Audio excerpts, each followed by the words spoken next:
Welcome to this high-level presidential dialogue on boosting Africa's economic integration.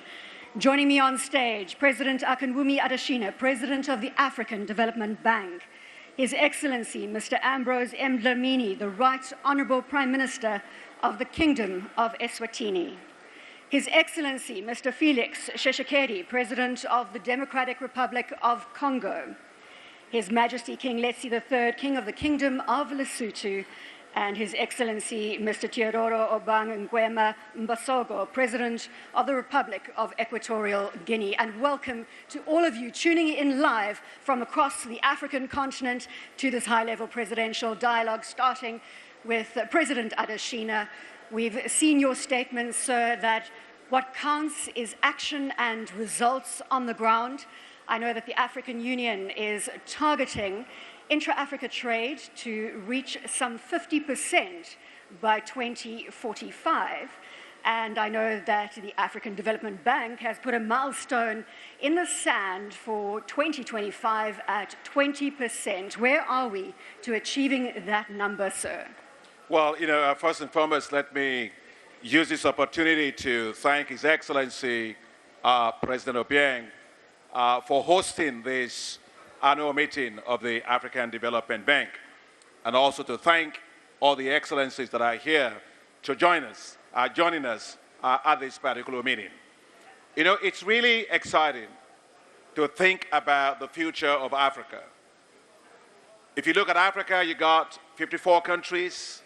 Individually, those countries are going to be weak because they're smaller countries. But when they are united, the economies are going to be really massive in terms of growth, in terms of jobs, in terms of trade, and in terms of investment. And we are so thrilled at the African Development Bank that the African leaders have agreed and they are rolling out the Africa Continental Free Trade Area. Now think about it. That Africa Continental Free Trade Area, it's a market of $3.4 trillion. And so Africa doesn't want to be the market for others. Africa wants to be trading with itself because the intra-regional trade in Africa is very low. It's only 18%. You look at European Union, it's 70%. You look at Asia, it's about 60%. And so we got to do a lot more in trading with ourselves. And so where are we in terms of this? The African Development Bank did not have to wait for African Continental Free Trade Area to invest in infrastructure. That's what we do every single day. Over the last 10 years, we've invested more than $15 billion in infrastructure. You're looking at ports, you're looking at rail, you're looking at ICT infrastructure to make sure that the backbones that are necessary for regional integration is actually in place. And I'll just give you maybe two examples just to concretize it. For those of you who know Senegal and Gambia, and two close countries, but since independence, they couldn't be connected, because there's no bridge to link them together. And the African Development Bank invested, and we were delighted to have helped make that happen this year. The Senegambia bridge was done. So that is transforming trade completely. The other one that we're talking, President Tshisekedi is here from the DRC, and I was talking with him and also with the president of Congo in Brazzaville. My dear brother, we also have concluded arrangement to have Africa 50 join the African Development Bank to build and construct the bridge that will link the two Congos, just like I just said for the case of Gambia. So all I want to say is that the African Development Bank is at the front end of regional integration. We are investing in infrastructure. We are doing all the things that are necessary so that goods and services can move, financial markets can be integrated, and we can have an Africa that is strong, dynamic, and can also be competitive in global markets. Prime Minister, let me bring you into the conversation, and if you can perhaps give us a sense of what regional integrating across the African continent means to the Kingdom of Eswatini, and in terms of the sense that it will help your kingdom as a landlocked territory. Thank you very much. Let me first express my thanks and appreciation to His Excellency, the President of Equatorial Guinea, for hosting this very important meeting, and also the excellencies who are on the panel today, and all the distinguished guests who are here. I think when we talk about integration in Africa and trade, it is a topical issue at the moment. We are also very excited that the Africa Development Bank is also playing a crucial role in furthering this agenda in Africa, that of integrating the continent. We are very excited as a country, as a kingdom, because we've made a formal bid to host the Africa Continental Free Trade Area, because we believe in the Pan-African agenda, the Agenda 2063, and we strongly believe that there is a lot of value that can be unlocked if Africa trades more with itself. We believe that the time has come for the continent to do more economically and increase and escalate the level of trade. It is also very exciting to see that the bank is investing a lot in infrastructure. We strongly believe that the reason why Africa is not doing a lot of trade within itself is because of poor infrastructure, and there is a lot that still needs to be done. As a landlocked country and as a small kingdom, we have taken a view that we need to be export-based.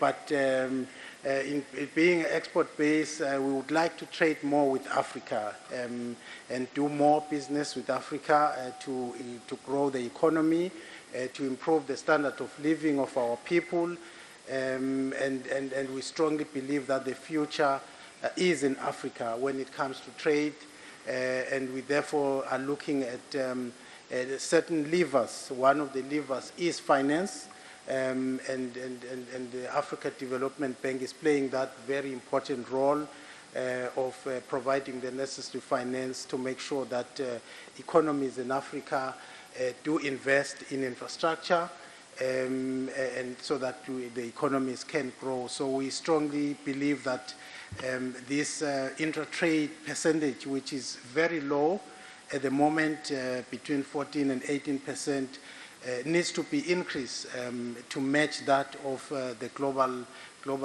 other continents, so that we can increase the value of Africa.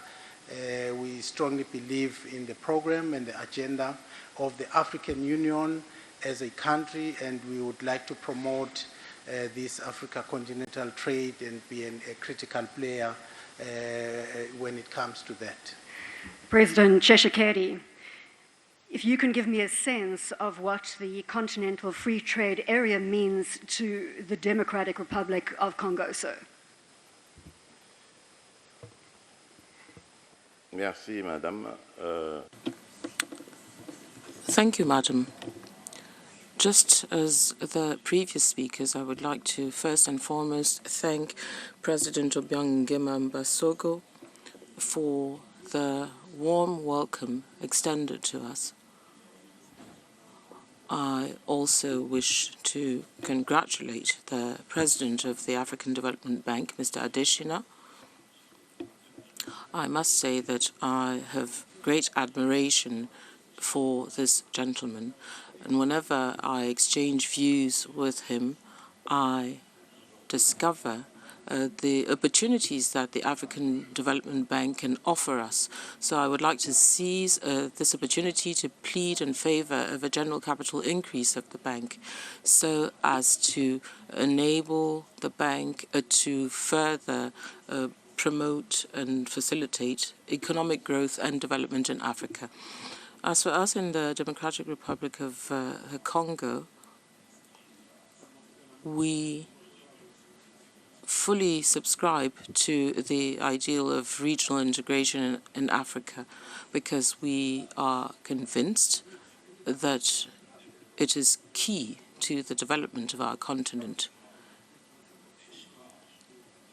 18% for intra-Africa trade is, in my view, a very low figure, which means that there is much room for us to improve, not only to the benefit of our economies, but also in terms of human development. And this can be achieved through the building of infrastructure, but there is also a significant potential in my country, which is the energy potential and capacity. And I do believe that we are focusing on other projects, whereas my country, through the formidable Inga site, can provide energy to the whole of Africa. Economic growth also needs to be achieved through industrialization, but for industrialization to become a reality, we need to have power available. And if the Inga site were to be developed to its full capacity, it could be the solution to the energy gap in Africa. And as regards industrialization, we also need to look at one other aspect, which is economic diversification. And this would be possible. The Democratic Republic of Congo was in fact a victim of its vast endowment. It might be a contradiction in terms, but the enormous mineral wealth that we have is somewhat a curse. And we believe that the diversification of the economy will help us provide jobs to our population, to our youth, and will also help open our economy. And of course, in order to achieve all of this, we need to have a conducive security environment. In order to be able to develop, Africa has to be in peace. And as President Obiang has underscored, significant efforts were made in this country, which is a true economic miracle, because a lot has been done for peace to become a reality.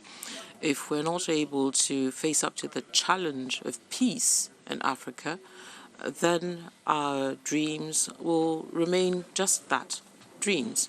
So we should first try to do away with all these useless and stupid conflicts that we have throughout the continent, be they tribal in nature or due to any other reason. And let us make sure that this free trade area will help Africans work hand in hand in the spirit of our founding fathers and those who were the origin of our independence in Africa.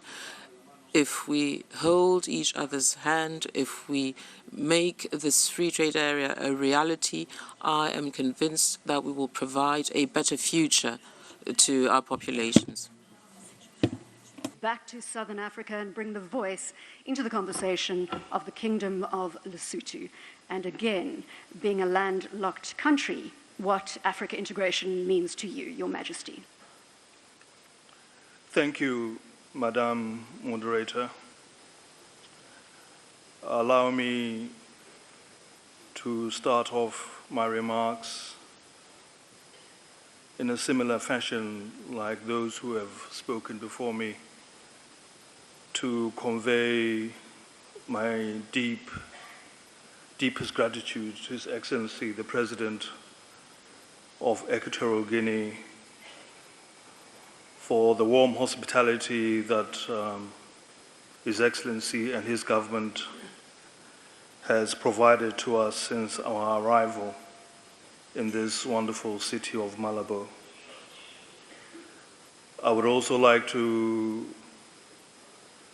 congratulate and commend the leadership of President Adesina, President of the African Development Bank, and thank him for the work that he is doing to position this bank, our bank, as a leader and catalyst for African development, for African economic development and integration. We thank you. Now, speaking on behalf of Lesotho and Mbasogo, I would like to say we, for many years now, have believed in the value and worth of economic integration. We do believe that greater integration, particularly for us small landlocked countries, can bring greater prosperity. And that is why we've always supported the efforts of SADC to increase integration in our region, because, as I've said, we believe in the worth and value of integration. Excellencies, ladies and gentlemen, allow me to just say that usually I would not be sitting in panels of this nature. My job does not allow me to do so.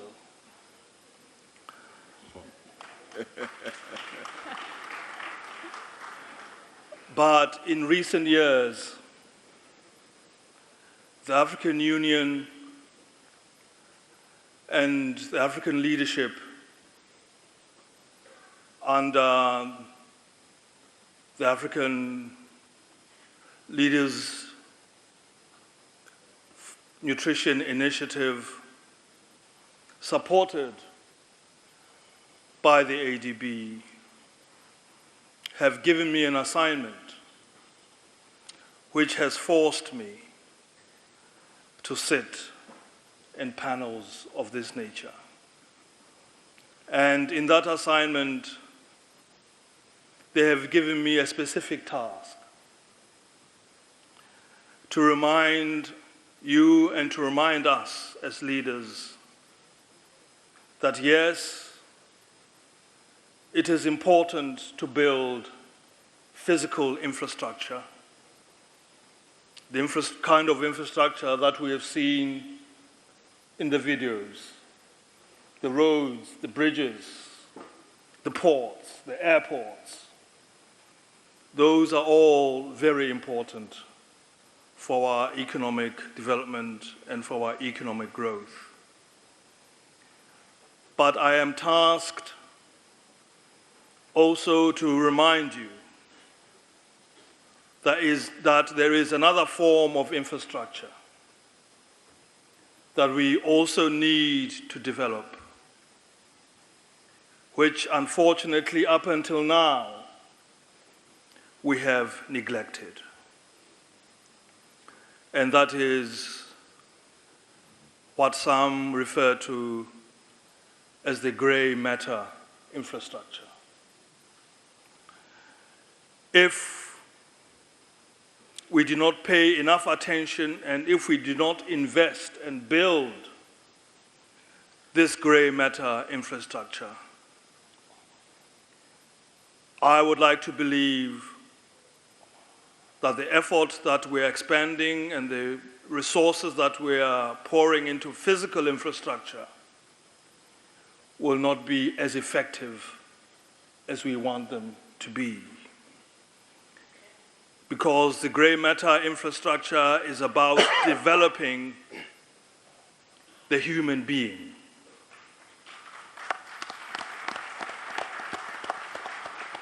It is about developing the human being mentally and also physically.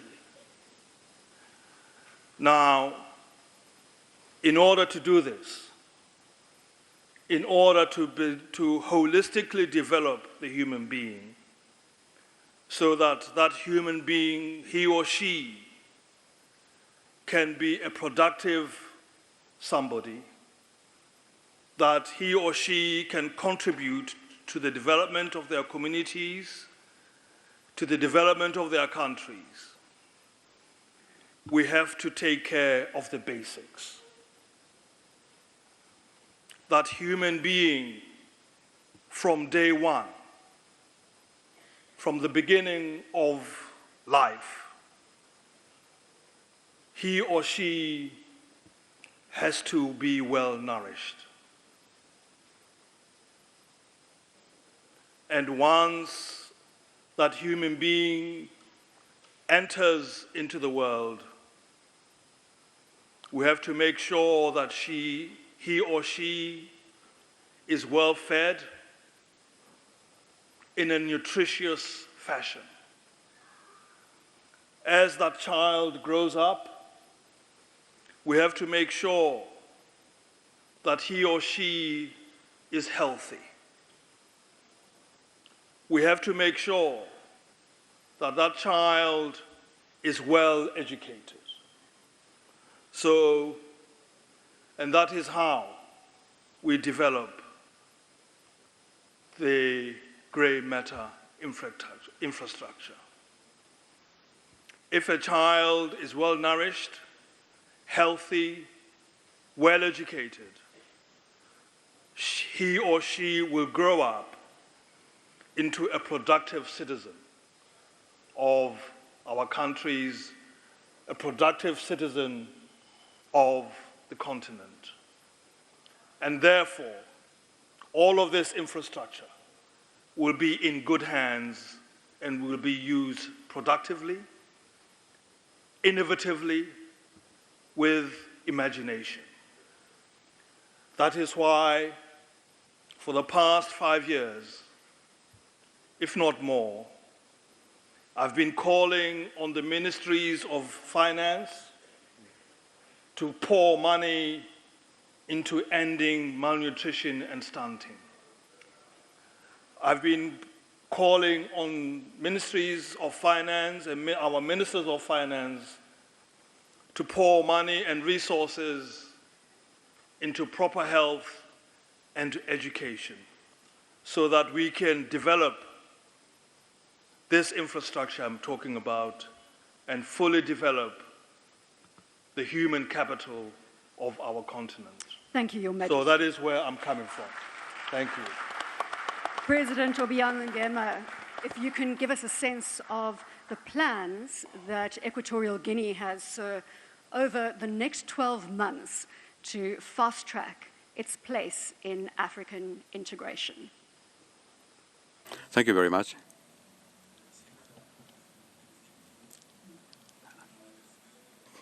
To begin, I wish to thank the heads of state that have decided to take part in this meeting, to the President of the African Development Bank for having supported us to host this assembly. The African Development Bank, which for us was an impossible task, or very difficult. We didn't believe that we would be able to host this huge event. And now we see that we are already on the way to closing this event. I wish to thank the governors who have participated, and to all participants, to all the experts who are here for having made possible this massive participation, because it has nothing to do. You cannot what we have achieved is like the meeting that the bank has held in other places. To answer your question about what the integration of the continent and the free trade zone is, this is an old idea. I remember in 1980, they started asking African countries to integrate themselves in regions and sub-regions. Many of those countries have created regional or sub-regional integration spaces which are now operating satisfactorily. But the idea was to continue. I think that when we talk of a free trade zone for Africa, it is precisely for Africa to be able to cooperate, all the countries among themselves, because let us not forget that after our independence, Africa continued depending on other countries economically. In other words, we do not as yet have enough capacity to feel authentic countries with good economies. That is why we have to continue working. There are obstacles and difficulties that many times we Africans have to overcome. First, we have the linguistic or cultural barriers, because you can see solidarity for cultural reasons or linguistic reasons many times become an obstacle for the integration of Africa. I believe that that should not be a difficulty.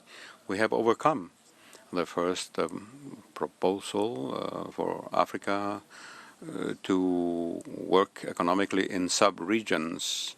Now, what is free trade? I think it will be very helpful to put an end to dependency, the dependency that we have now.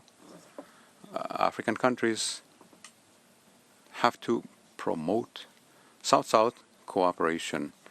We speak of South-South cooperation, but it is not a reality yet.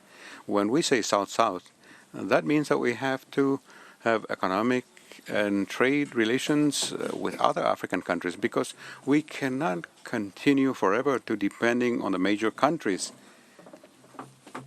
And that is why we need integration in Africa, and a free trade zone, I think, is something extremely positive that can help us to change the present situation in Africa.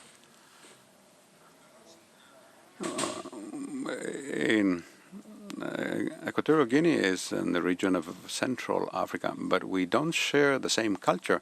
But thanks to the integration that we have accepted, we have managed to make the most of that fact, and it has facilitated the development we have achieved in this country, because the SAMAC region has a currency which is convertible, and that currency makes it easier for us to have an economy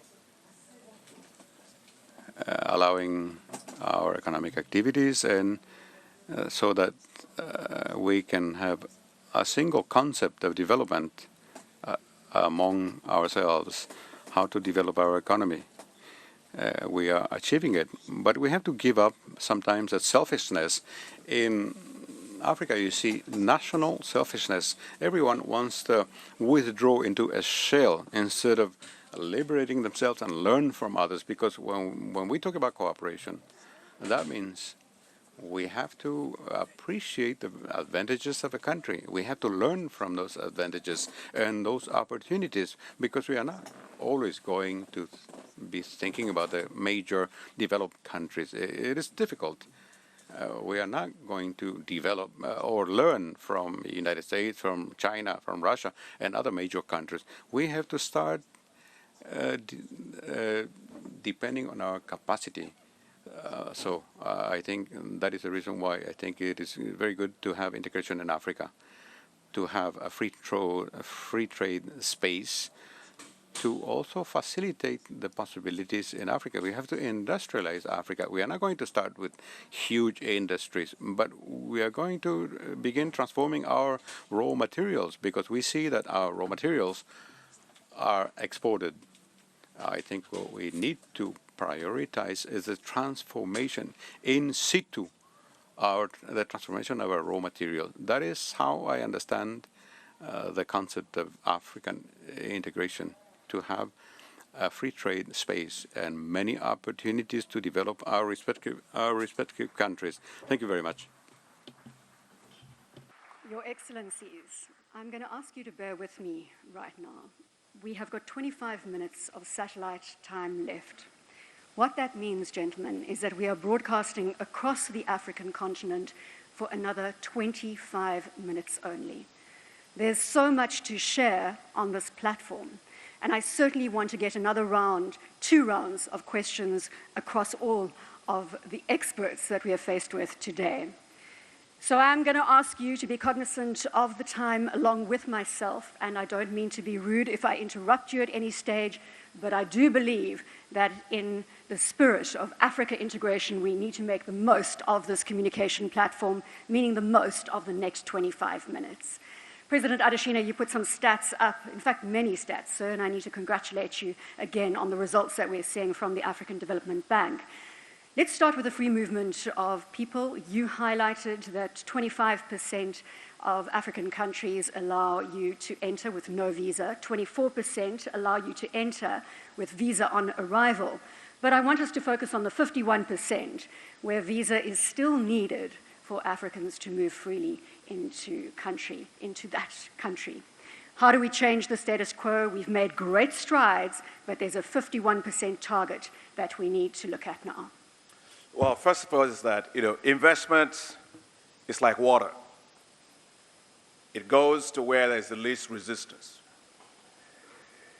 If you take a look at the countries that have actually made the most in terms of visa openness index, they happen to be the ones also that have the highest level in terms of investment.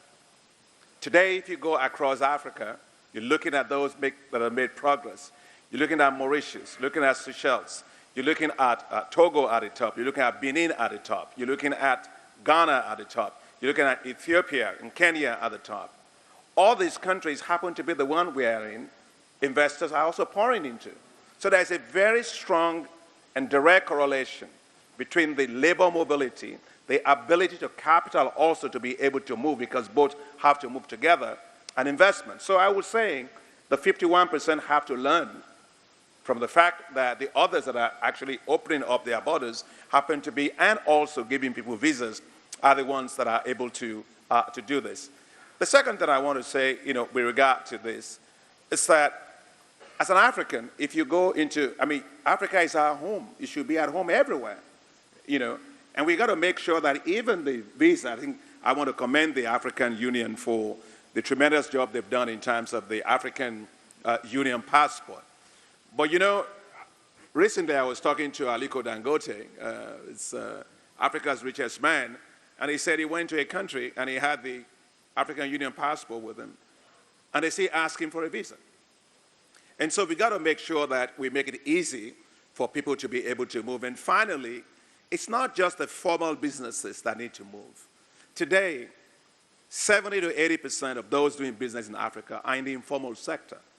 Majority of those are small and medium-sized businesses. So it's not just about one border post, it's not just about infrastructure, it's also about trade facilitation.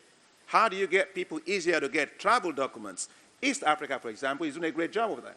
With just one ID card, you can move all across the place. So we have to move the informal trade also to more formal trade, and in particular, support women. Women get harassed across the borders.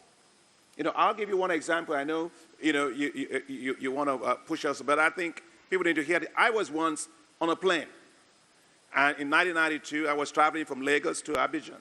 I got on the plane, I had with me only a small computer. That's a compact that you have in those days. I was looking for a place to put it. I couldn't find any place to put it. And there are all these market women. They came on this plane. They're all fat like this. And President Adesina, I hope you know where you're going with. I know what I'm going with. Yeah.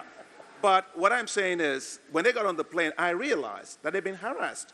They put bales of clothing around themselves and they tie it with tapes because they harassed them, the custom people, with too much people to pay. So when they got on the plane, they were all taken off the tapes. I found out they were actually quite thin, and it was all what they did. But here is the import of what I'm saying. I try to put my computer in, and they say, no, how many times do you fly this plane every week? I said, it depends. They said, look at these women. They may not be educated, with the baskets on their head, with all these things wrapped around them. They fly this plane twice every day. And so please, Mr. Doctor, put your computer down, make more space for the women. And so the point is we have to facilitate trade for women who form the majority of the trading bloc. President Adesina, what did you say earlier? When women win, Africa wins. So I think we'll take that as acknowledgement. Prime Minister, if we can again bring Lesotho into the equation and Swatini. Eswatini, apologies, Prime Minister, Eswatini. I was thinking of Lesotho on the other side, Your Majesty. If I can bring Eswatini back into the conversation, and if we can focus on the one change, sir, that you will make in the next 12 months in order to help Eswatini garner and integrate into economic integration across Africa. What is the one change that is in your power to make right now to drive the agenda? The Kingdom of Eswatini has just launched what we call the strategic roadmap, which identifies 5 key sectors: tourism, energy and mining, manufacturing and agro-processing, ICT and education. And basically, the focus will be on unlocking value in those key sectors. One of the sectors is tourism, and we are talking about introducing e-visa, visa on arrival, and that is a target for us in the next 12 months to make sure that it's easy for people to move into the country, especially Africans. As mentioned earlier, we have made a bid to host the Africa Continental Free Trade Area Secretariat. So there's a lot of work ahead of us if we do win that, to make sure that there is easy movement of people into the country. But I also want to also touch on what I think is really critical for Africa to embrace at this point. We are talking about the 4th Industrial Revolution, where we're talking about the new innovations, but I strongly believe that technology is going to be key for this free trade within Africa.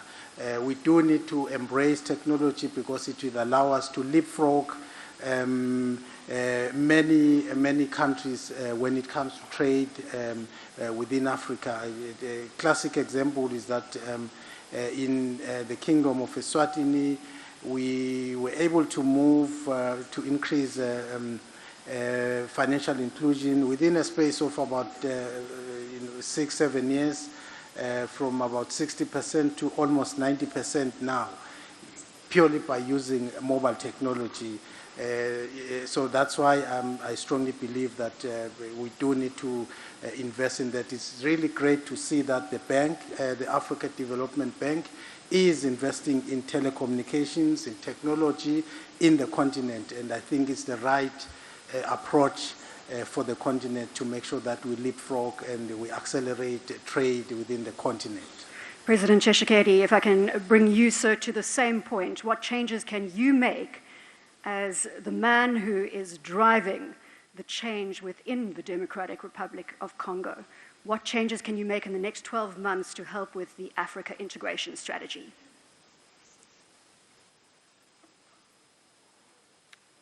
Merci beaucoup. Thank you very much. We have engaged an experimental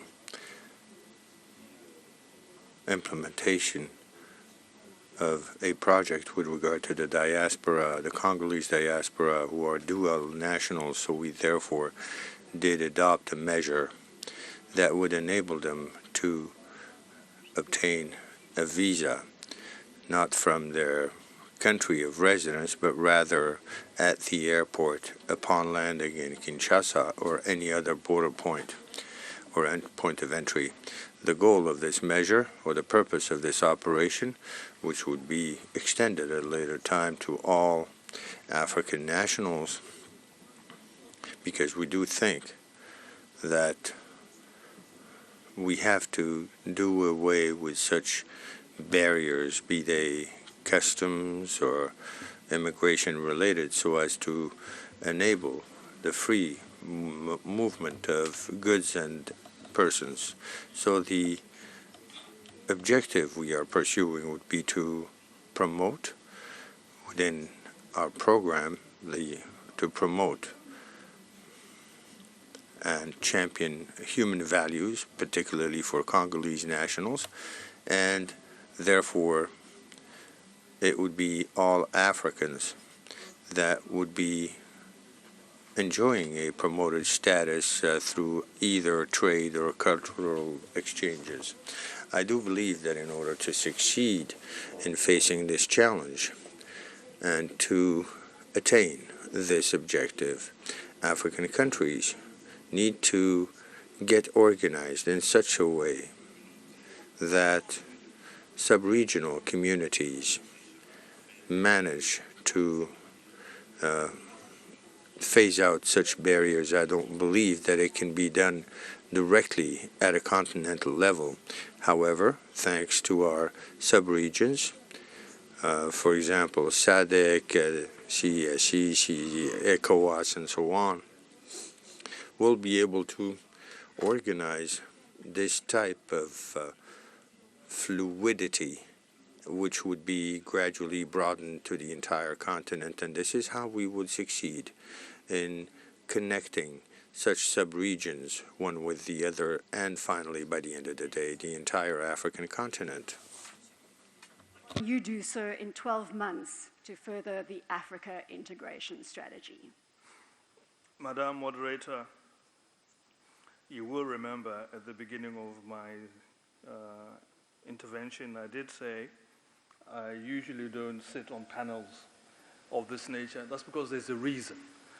I'm not an elected member or leader. For that reason, I cannot commit to saying what I can do. So, Your Majesty, perhaps you can talk to the will of the people, what you would like to see happen. What I would commit myself to do is that my job is to advise, my job is to persuade, cajole, sometimes twist an arm here and there. Well, you don't have to go to the twisting an arm. Let's stay with the advising, the cajoling. Yeah. So, of course, fortunately, I have my Minister of Finance and other ministers present and here, and they are listening, and they know what has to be done. They have seen the targets that have been set that we have to reach, and they know the benefits and that can be accrued from regional integration. So, getting back home, I will just tell them, look, this is what you have heard, and this is what has to be done. Please, let's go and do it, and allocate enough resources, make policies that can allow and enable for this to happen. So that is the only way I can answer your question.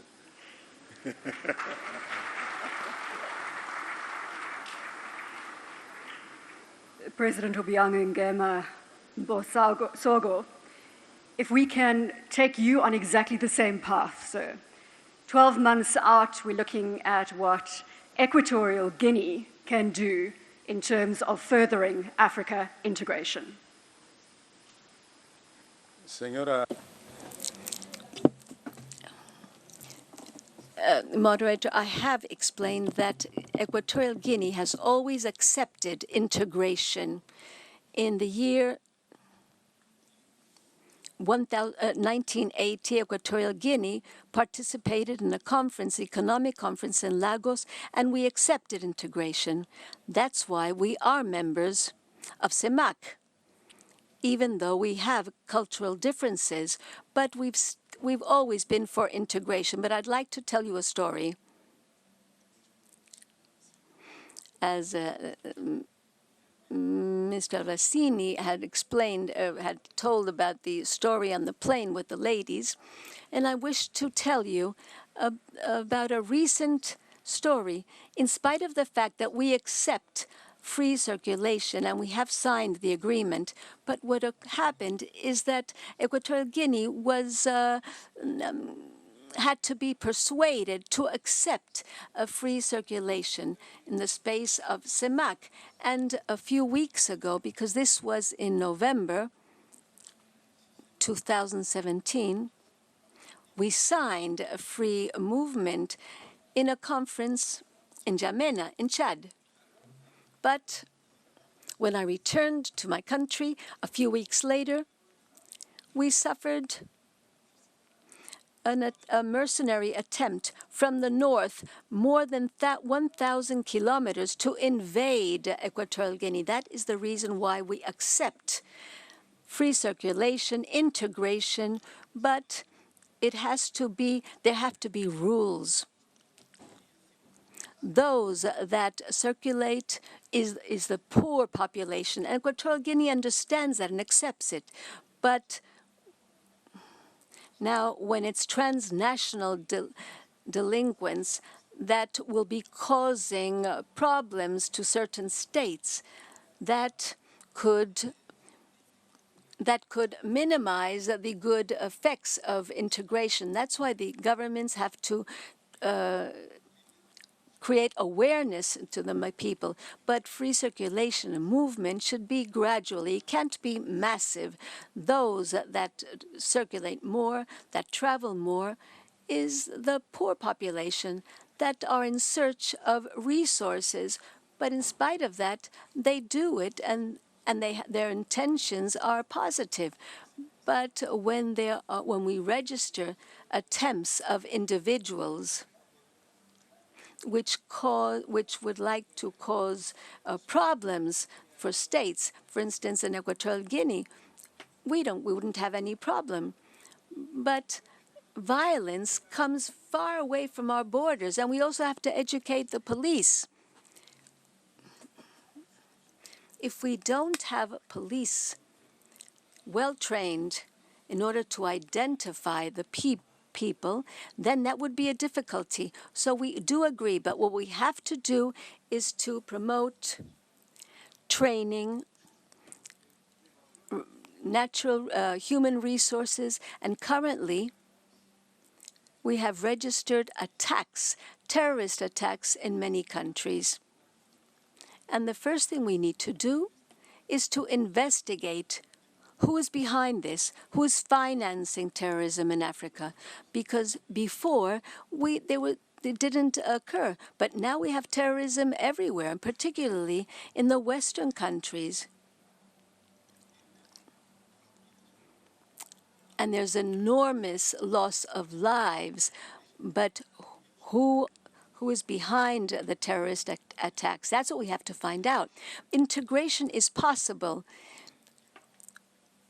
But when integration is accompanied by violence, then it will result in instability for the African country. So we have to work in this sense and educate the people. Your Excellencies, we've got time. We've got 7 minutes left on the stage on that satellite platform across the African continent. And I want to move now to one idea that each of you have for overcoming implementation challenges when it comes to Africa's economic integration. So, President Adesina, I'm going to start with you, sir. Well, I just want to go back to what President Obiang said about the importance of linguistic barriers. linguistic barriers is also one of the reasons why it's very difficult for us to trade more among ourselves. And here, we're not, the bank launched recently what's called a Lusophone Compact, because you have countries that are actually, Portuguese-speaking countries that can trade a lot among themselves. And that Lusophone Compact we did with Portugal. We're also working with Brazil, so that, language doesn't become the issue. And that Lusophone Compact is to leverage about $5 billion for the countries that are Portuguese-speaking. And I think President Obiang was also talking about that. I think that's important. But I'll add two things, not just one idea, because it's a complicated world when you talk of integration that needs to be done. The second thing which I think we really need to do is to make sure that we are integrating all our financial markets. It's not just about roads. It's not just about ports. We've got to make sure all the capital markets, all the stock exchanges are well integrated across the continent. And that's why the bank is really we've launched a major effort to do that, from Cairo to Casablanca to Lagos to Johannesburg to Windhoek and all that, so that we can integrate. Money has to be able, interoperability, money must be able to flow across the continent. And finally, I think the issue that's very critical is that we must build the capacity of our institutions. The African Union, for example, they're leading all these efforts on the continental free trade area. I mean, we from the bank, we've invested $4.8 million to build that institutional capacity. But not just only for them. I think the presidents have said this. It's also for the regional economic communities. So I think building the right capacity for institutions, integrating our financial markets are very, very critical. But also we must make sure that it's not just the borders, but the linguistic barriers. We have to make sure, well, maybe we all should all learn all the languages. We should learn from Spanish to Portuguese and French and English, just as we speak. And that will make sure that we can move around and trade better with ourselves. Prime Minister, we're building on the solutions as we go along the panel. We've heard 3 definitives from President Adesina. Let's get your sense, sir. His Majesty King Mswati III, who is the head of state of the Kingdom of Eswatini, advocates very strongly for peace and stability and for collaboration. As one of the leaders in the continent, he is really promoting more economic transformation, and I think that is really what the agenda that we would like to push as a country in the continent, because Africa is plagued with conflict, with corruption, and the view is that we need to graduate to a much higher, superior level, and that of economic liberation, collaboration, supporting each other, and really working towards a common goal, and that of improving the overall standard of living for the people of Africa. And that is really what His Majesty is really advocating for, even with the Africa Continental Free Trade area.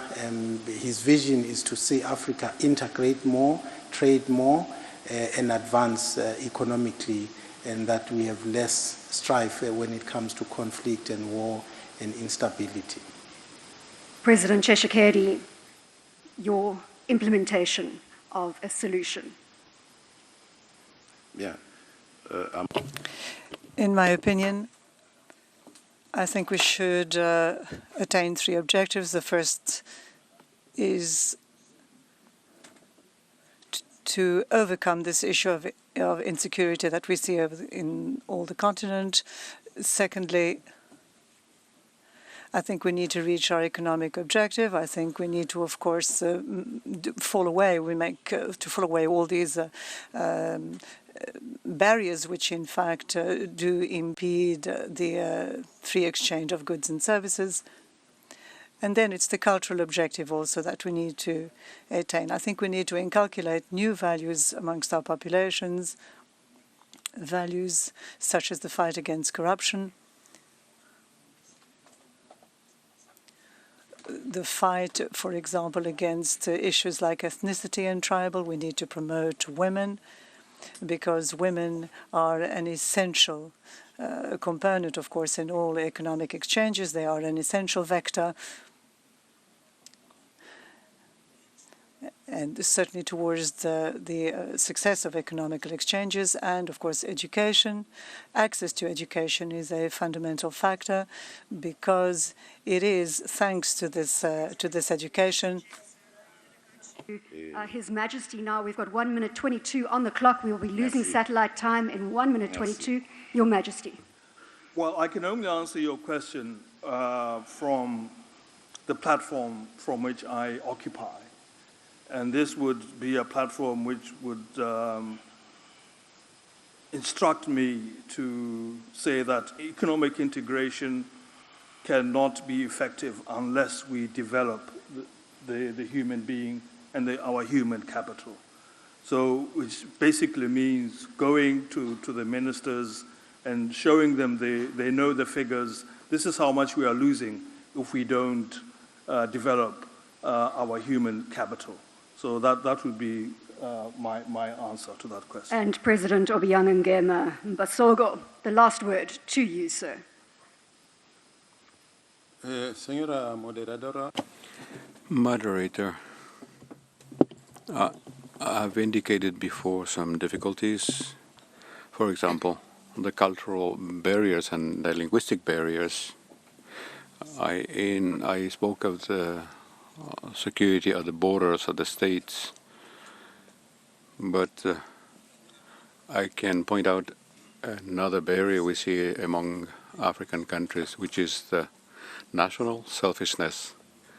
The leaders, the institutions in African countries, they always want to develop on their own within the national sphere.